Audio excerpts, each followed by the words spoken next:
குழம்பு பொடி அரைக்கிறதுக்கு இந்த மாதிரி வெயிலில் நல்லா காய வைக்கணுங்க. காய வைக்கிறதுக்கு முன்னாடியே நம்ம பொருளெல்லாம் வந்துட்டு சுத்தமாக புடச்சி காய வச்சு எடுக்கணுங்க. இந்த மாதிரி நம்ம காய வச்சு வறுத்து அரைக்கிறதுனால 1 வருஷம் ஆனாலும் இந்த பொடி வந்து கெட்டு போகாதுங்க. ஹாய் ஃப்ரெண்ட்ஸ், எல்லாருக்கும் வணக்கங்க. Welcome back to Soumi's kitchen. இன்றைக்கி வந்து குழம்பு மிளகாய் தூள் செய்கிறதுக்காக எடுத்து வச்சுருக்குறாங்க. நம்ம வந்துட்டு 30 வகையான குழம்பு ரெசிபிகளுமே செஞ்சுக்கலாம். எல்லா காய்கறிகளுக்குமே பொரியல் செய்யும்போது கொஞ்சமாக 1/2 ஸ்பூன் 1 ஸ்பூன் போட்டு நம்ம தேவைக்கேற்ப போட்டு இந்த பொடி போட்டு செஞ்சோம்னா ரொம்ப சூப்பராக இருக்கும். இப்போ வாங்க அதுக்கு என்னென்ன பொருள் தேவைன்ட்டு பார்த்துடலாம். நம்ம வந்துட்டு அடுப்பு பற்ற வச்சிடலாங்க.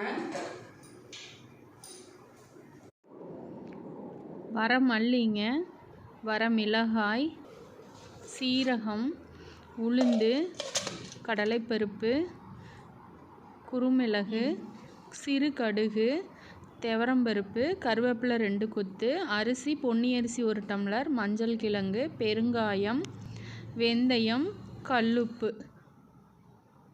இப்போ நம்ம அடுப்பு பற்ற வச்சிடலாங்க.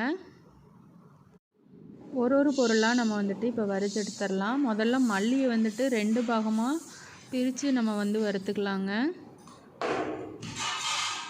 நம்மளோட மசாலா பொடி எல்லாமே வீட்டு முறையில் ரொம்ப சுத்தமாக நம்ம வந்துட்டு புடச்சி எடுத்து காய வச்சு தான் வறுத்து கொடுக்குறோங்க. ரொம்ப சூப்பராக இருக்கும். நீங்கள் ஒரு தடவை வாங்கி ட்ரை பண்ணி பாருங்கள் எப்படி இருக்குதுன்னு சொல்லி. திரும்ப நீங்கள் ஆர்டர் பண்ணி வாங்குவீங்க. வரமிளகாய் பாருங்கள், நம்ம போடும்போதே எந்த அளவுக்கு நல்லா சத்தம் கேட்குன்னு இந்த மாதிரி நல்லா காய வச்சு வறுக்கணுங்க. உடைக்கும் போது நல்லா சவுண்டு வரணும். வரமிளகாய் வணக்கும்போது கொஞ்சமாக கல்லுப்புமே ஒரு 2 சொட்டு வந்துட்டு ஆயில் விட்டுக்கலாங்க. ஆயில் விட்டு தான் வறுக்கணும்.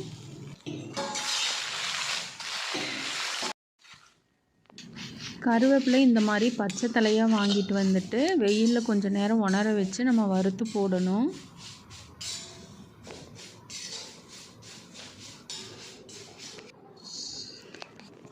பொன்னி அரிசி 1 டம்ளர் போடணுங்க. அதையும் வந்து நல்லா பொரியணும். நல்லா பொரிஞ்ச விட்டு தான் நீங்கள் வந்துட்டு எடுத்து போடணும். நம்மளோட குழம்பு பொடியில் வந்துட்டுங்க நீங்கள் எல்லா வகையான குழம்புகளுமே செய்யலாம். காய்கறிகள் வணக்கும் போது வந்துட்டு 1/2 ஸ்பூன் சேர்த்துக்கு செஞ்சால் ரொம்ப சூப்பராக இருக்குங்க. தேவையான அளவு போட்டுக்கலாம். காய் எவ்வளோ குவான்டிட்டி இருக்கோ அந்தளவுக்கு நீங்கள் வந்துட்டு மிளகாய் தூள் காரத்துக்கு தேவையான அளவு நீங்கள் போட்டுக்கலாம். ரொம்ப நல்லா இருக்குங்க. நீங்கள் வாங்கி ட்ரை பண்ணி பாருங்கள் எப்படி இருக்குதுன்ட்டு. எல்லா பொருளுமே வந்துட்டு எண்ணெய் ஊற்றாமல் ட்ரை ரோஸ்ட்டாக தான் வறுக்கணும். நல்லா பொன்னிறமாக ஆகிற வரைக்கும் எல்லா பொருளுமே நம்ம வறுத்து போட்டு தான் அரைக்கணுங்க.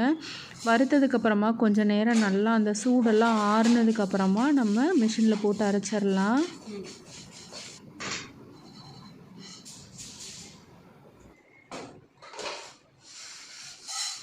நம்மக்கிட்ட இந்த மசாலா மட்டும் இல்லாமல் எல்லா மசாலாமே ரெடி பண்ணி கொடுத்துட்ருக்குறாங்க. சிக்கன் மசாலா, மட்டன் மசாலா, மல்லித்தூள், மிளகாய்த்தூள், இட்லி பொடி, கருவேப்பிலை பொடி, முருங்கைக்கீரை பொடிங்க, ரசப்பொடி, பிரியாணி மசாலா, சுத்தமான ஒரிஜினல் பசு நெய் கிடைக்குங்க. உங்களுக்கு பசு நெய் இருக்குது, எருமை நெய் இருக்குது, எந்த நெய் தேவைப்பட்டாலும் நீங்கள் சொல்லுங்கள், நாங்கள் ரெடி பண்ணி கொடுக்குறோம். அப்பப்போவே நாங்கள் வந்துட்டு ஃப்ரெஷ் பேஜாக போயிட்டு வெண்ணெய் நாங்களே போய் எடுத்துகிட்டு வந்து நாங்கள் ரெடி பண்ணி கொடுக்குறோங்க.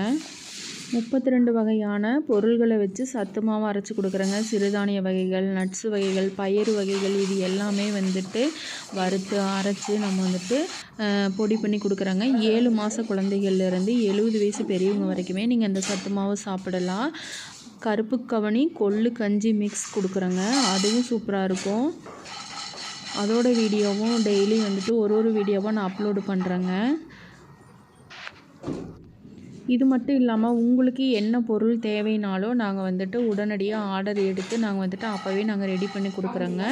தேவைப்படுறவங்க ஸ்க்ரீனில் தெரிகிற நம்பருக்கு வாட்ஸ்அப் பண்ணி நீங்கள் ஒரு தடவை வாங்கி நம்மளோட மசாலாவை ட்ரை பண்ணி பாருங்கள். வீடியோ பிடிச்சிருந்தா ஒரே ஒரு லைக் பண்ணுங்கள்.